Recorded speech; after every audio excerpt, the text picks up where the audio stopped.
Want to know why fall is the best and worst time to visit the Smoky Mountains? Well, keep watching this video and learn more about fall in the Smoky Mountains. Welcome to Bear Facts, where we explore the Smoky Mountains one bear fact at a time. When I say fall is the best and worst time to visit the Smokies, I'm being very serious, and I'm also speaking from personal experience and preference.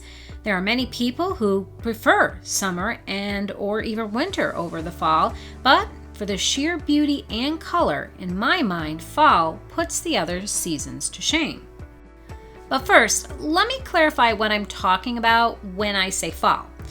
Though Pigeon Forge, Gatlinburg, and Dollywood begin to decorate in early to late September, the mountains don't really begin their great change until the late September to mid-October months. The higher elevations will start their changes as early as September, and the lower elevations change later. Some years, the trees will even give you a wonderful show up to a week in November. But for the most part, by the end of October, the color changes have already happened, and there are only a few stragglers by mid-November. It's impossible to really predict when the best times will be to visit the Smokies and have the chance to see the leaves during their peak times. With so many variables that can affect or alter the transition period from weather, temperature, daylight time to elevation, it's just not something you can really predict months ahead of time. One of the biggest factors to trigger the change of the leaves is the shortening of the days. But warmer or cooler than normal temperatures will also affect the timing as well. This footage was taken during the very last days in October, and you can see that there were a lot more trees that haven't even started to turn. This year also saw higher than normal temperatures, triggering a late start. So when I'm talking about fall, I'm really talking about the period of time most people come to see the fall leaves as they're changing. If you're enjoying these amazing views of the Smoky Mountains in fall, please help us out by hitting that like button and consider subscribing.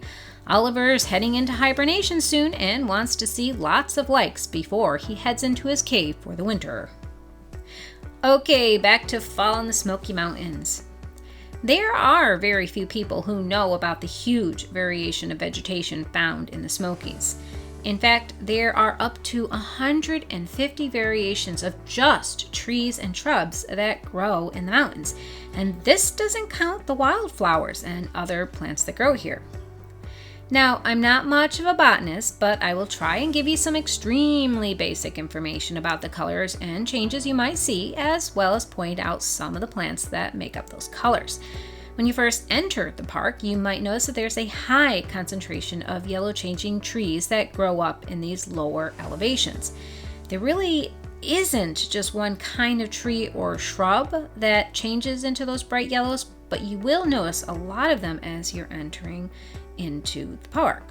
We can't give credit to just one kind of tree since there are many species of trees that change this color, but there are abundant amounts of birch, yellow wood, some maples, and hickory that change into that bright yellow. Later in the video, I'll talk more about where to get the best pictures of the park in the fall, but I wanted to point out that you will get some of the best views of these yellow trees as you're driving down the lower elevations of either 441 or the Little River Gorge from Gatlinburg or Cherokee. It's amazing to watch as the sun streaks through the layers of trees, making a stunning photo. The sugar maple will give that bright yellow-orange color, and the southern red oaks will display the brilliant reds and neon oranges that you can see from a distance. Black gum, dogwood, sumacs, and sourwood are plants that give off all the vibrant reds that you will also see scattered throughout the forest floor. The stunning transition of all these plants happening at the same time is really what makes visiting the Smoky Mountains in the fall such an amazing experience. Now, I'm from the north where we also see these changes every year, and even though we see many of the same changes, I will say hands down the Smokies beat them by a landslide. One of the big factors that make the Smokies better isn't just the stunning vistas and breathtaking views, but rather the weather. For whatever reason, the average rainfall in the Smoky Mountains seemed to be much lower than many other northern states during the fall. This provides visitors with many more clear, sunny days that illuminate the forest below. Now, I'm not saying that it doesn't rain or you won't get cloudy, overcast days during the fall in the Smokies, but the trend is pretty consistent. Less rain and lower water levels are common during the fall times. Even the local fishermen avoid fishing in the fall due to the lower water levels and the hordes of visitors flooding the mountains and rivers. But the bright, clear skies are the real clincher, and one of the best reasons the colors seem to be so much better in the Smokies. So now that I've explained why the Smokies can be a fantastic place to visit in the early autumn months, let's talk about where you can find some of the best areas in the park to see the trees from. One thing I won't be covering much in this video are the many wonderful hiking trails throughout the mountains. Let's face it, if you're on any trail in the mountains, it's going to be fantastic. So why point that out? But instead, I will focus on areas the average person can drive to, especially if you can't or just don't really enjoy hiking. I'm gonna focus on 3 main areas in the park. All of them are basically on the Tennessee side, but you can find a ton of great areas to visit in North Carolina as well. The areas that I'll focus on are the Foothills Parkway, Route 441, and the Little River Gorge. One very popular area that I won't cover is Roaring Forks. Now, Roaring Forks also has amazing vistas and views, but I find that they're not as open as the other roads can be and are better for finding excellent hiking trails on. This road is also very narrow and extremely windy. It's actually a one-way road for most of the way, and cautious drivers might not enjoy this kind of adventure. If you're a Jeep enthusiast, this is a great road to put the top down and have fun. But I do find that there aren't as many good places to pull over and just enjoy the view. Before the park started to enforce the parking rules and regulations, it was just a huge hassle to get around. Motorists park at the side of the road, and it was pretty dangerous in spots. So please note that there are still many more places than the ones I'm highlighting in this video to go see. But the ones I am going to talk about are going to be better for motorists who want to stop frequently and pull over to the side of the road and enjoy the sights without causing an accident. Along with the highlights, I'm also going to point out the challenges you will encounter at many of these places and try and give you some advice on how to work around them. So let's get started. I'm going to start with Route 441, as it's the main artery of the Smokies, and you can find many wonderful places to stop and pull over along the entire stretch of the road. Throughout all of 441, you will find safe and easy places to pull over and get out to take in the views. And 441 will also eventually take you to North Carolina, where you can see the wild elk from the roadside, or stop at the Akanalufta Visitor Center, where you can walk around and take in the historic buildings and maybe even spot more elk. Further down 441, you'll end up in Cherokee Nation, where you can stop in one of the many Cherokee stores, shops, or restaurants. From 441, you can also get on the Alum Cave, the Mount LeConte, and Chimney Top trails. There are spectacular views of chimney tops from 441, as well as access to the Chimney Tops picnic area. Many visitors also just enjoy stopping at the Newfound Gap, where Rockefeller announced his $5 million donation to help the park finish its acquisitions and completion. Not only are there fantastic vistas and places to stand and look out from, there are also public bathrooms as well here. But the most popular destination for most people heading down 441 is Clingman's Dome. Clingman's is popular because it's the highest point in all of the Smokies and Tennessee as well. On a super clear day, you can see almost 100 miles in any direction from the Clingman's Dome platform. When you get to the parking lot at Klingman's, there is an amazing vista you can just take in and look around. The best views, though, are going to be from Klingman's Dome Observation Platform, which is another 0.5 miles up the paved road. It isn't an easy half-mile walk, as you'll be heading up 373 feet of elevation in less than half a mile. But once you get to the summit, it's worth it for the views. But this is where I'm going to tell you why the Smoky Mountains in the fall can be the worst time of year to go. The traffic. Leaf peekers come from all over the world to see these amazing sights. Klingman's Dome is one of the most popular with many park guests. People come in shuttle loads to see it. The 7-mile drive up to the parking lot from Route 441 can take well over 1 to 2 hours to make, as traffic can get backed up pretty far. If you plan on visiting Klingman's, I would suggest heading out as early as possible in the morning, no later than 7 or 8 a.m., or later in the day past 4 or 5 p.m. Make sure you check the forecast as well. Rain or fog will really dull the colors and the overall experience. Another suggestion if you're heading to Klingman's Dome is to try and plan your visit for about 4 p.m. and catch the sun setting. This will be an experience you will never forget if you get there on a good, clear day. The next great fall viewing area I will bring up is the Little River Gorge. For those who know this road, you will immediately think of Cades Cove, and you'll be correct. Cades Cove is at the bottom end of the 18-mile road. This 11-mile loop road attraction is probably the most popular place besides Klingman's Dome that park guests target. Klingman's Dome has many things that draw guests in, from campgrounds to amazing hiking trails to old buildings that park guests can walk around and explore. Perhaps the biggest draw is the chance to spot the local black bear population. If you head into the park at just the right time, you might see black bear, wild turkey, fox, deer, or even the horses. Now, note that I didn't say wild horses, because these majestic beasts are not just there to look pretty for the photos. Nope, these are workhorses, and though many guests just get to enjoy seeing the horses up close and taking photos from the side of the road, there are other guests who take up the opportunity to get on one of them. Cades Cove provides guided riding trails and even horse-drawn carriages that people can book. The pricing is actually pretty reasonable, but keep in mind that fall is a very popular time of the year and you will need to try and book as early as possible for those experiences. If this is something you want to do, call Cades Cove and talk with one of the park officials. The horses will only be there until the end of November, when they head back to Florida for the winter and won't return until the late spring.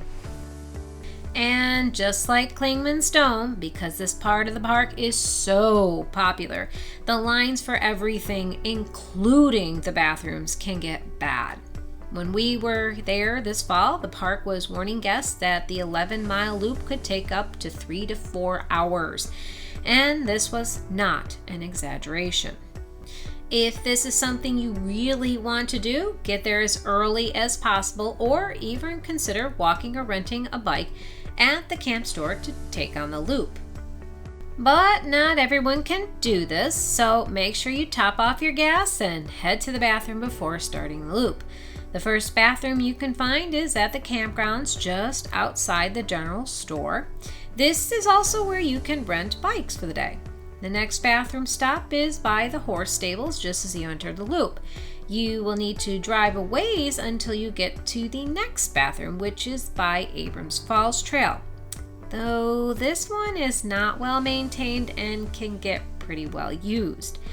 And the last one is at the Cable Mills Rest Stop and Visitor Center. This one can be found at the far end of the loop, and unless you take the Parsons Branch Road out of the park, it will also be the last one before you leave Cades Cove. Two side notes about Cades Cove that you might want to know before visiting.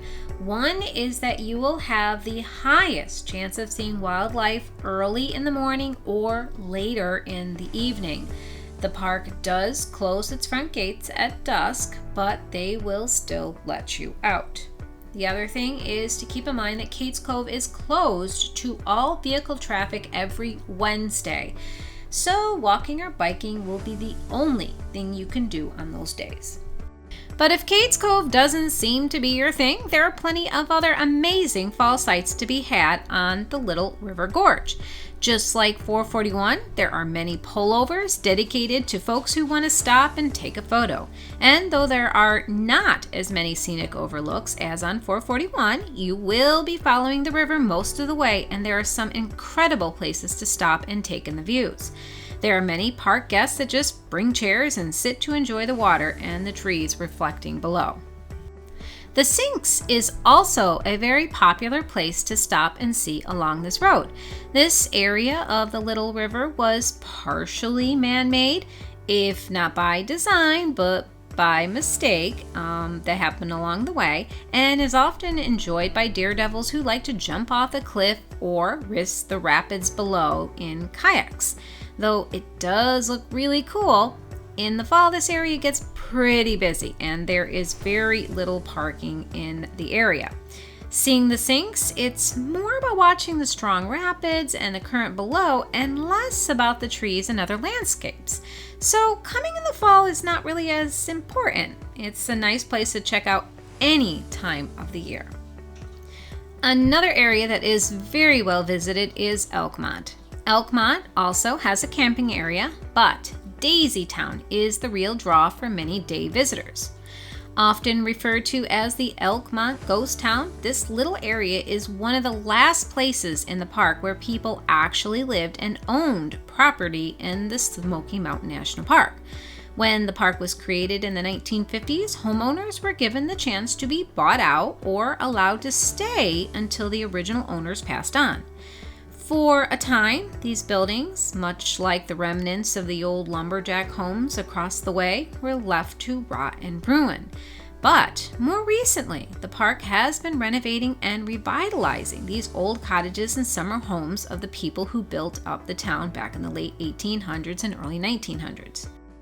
Park guests can now walk around and look inside the houses and talk with park officials about the homes and their history. If you enjoy history or want a chance to step into the past, this is a great place to go. If you're even more lucky, you can actually book the Spencer House or Lodge for special events or private parties. Once again, this area can get very congested and parking will become an issue. Another place that's really hard to get parking for is Laurel Falls. This trail is one of the biggest hike trails of all the Little River Gorge trails that people try to get on. Just a side note, Laurel Falls is actually technically on the Fighting Creek Gap Road, but since this road eventually meets up and becomes Little River, it's just easier to say Little River. One thing to note about Laurel Falls is that it is not only one of the most difficult places to find parking for, but it will also be closing soon. The falls will be closed for about 8 months, or that's what they're saying, for a desperately needed overhaul of the park's parking and viewing of that area. The Tremont Waterfalls and Education Center is yet another shorter hiking trail off of the Little River Gorge, especially for those who enjoy waterfalls. You won't see much in the way of spectacular vistas, but the surrounding forests are very beautiful. I personally prefer them in the spring and early summer when the wildflowers are blooming, but any time of the year is a good time to see them. Now, if you plan things just right, you can continue to take the Little River Gorge to Townsend.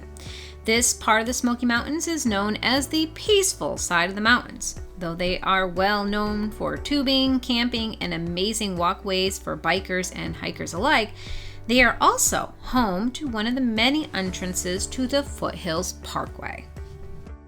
Foothills is a scenic highway that follows the ridgeline of the Smoky Mountains. This 33-mile stretch of highway, road, whatever it is, runs from US 129 to the Chilowee Lake, more affectionately called the beginning of the Tail of the Dragon, all the way back to 321 at Walland. There is another shorter stretch of this highway in Cosby, Tennessee as well. Personally, I feel that the Foothills offers the best views of the mountains with the least amount of traffic of any place within the Smoky Mountains. There are plenty of fantastic areas to pull over and take in the amazing views, and there is very little traffic, and the views are spectacular. Now, you might be asking, why aren't they as popular as Cades Cove or Clingmans? I think there's a few reasons. One is that there isn't an easy way to get to them. If you're staying at either Pigeon Forge or Gatlinburg, it can take almost an hour or more to get there when traffic is bad. It also has a lot of winding, slow roads to get there. Another reason that many people don't visit the Foothills, me included, is that they like to start at the beginning of something and go to the end. Because the Foothills are so off the beaten trail and are set up the way they are, this is not an easy thing to do. One way or the other, you will have to end up backtracking to see one end or then the other. And the 7-mile stretch of the Cosby portion of the Foothills is yet another 10 miles away from the main part of the Foothills. The final issue you might run into with the Foothills is that they don't have any public restrooms. Nope, not one place to stop and pee for all of the 33 miles. Now, there is also news that they're going to expand the Foothills Parkway soon. Funding has been the issue with this project, and if they can find a way to fund the expansion, this might actually help alleviate the biggest issue of getting into the parkway, as the plan is to expand it to the Gatlinburg bypass, allowing more visitors a chance to see this amazing road. So let's sum it up, the experience you'll have if you decide to visit the Smoky Mountains in the fall. The first thing is that this time is the best time to see amazing colors and spectacular sights. The temperatures are also much easier to deal with, making hiking also more enjoyable experience. But even though the bugs are way easier to deal with, keep in mind that the local snake population is still active, and watch your footing. Even in the very popular places such as Cades Cove, rattlesnakes and copperheads are very common to see, not just the bears. But because the mountains are such an amazing sight to see this time of year, the human population also skyrockets. Don't be surprised to have a traffic jam as you're coming or leaving the park. This year, the traffic leaving the park was backed up over 2 miles from the 441 and Little River Gorge, which is technically the Fighting Gap Creek Road at that point. But either way, at that intersection at the Sugarland Visitor Center, it was backed up far. So is it worth the time to go to the Smoky Mountains in the fall? Well, obviously, I think so. They are really an amazing experience, and I feel are worth the time to see. And if you don't want to deal with the traffic, consider staying on the North Carolina side and visiting them from that end. They are still busy, but folks on that side are more of the campers, hikers, and bikers, which tends to keep the roads more open and less traffic. Thank you again for watching our video at Bear Facts of the Smoky Mountains. I hope you enjoyed this video, and if you did, please consider to show support by clicking that like button and subscribing to our channel.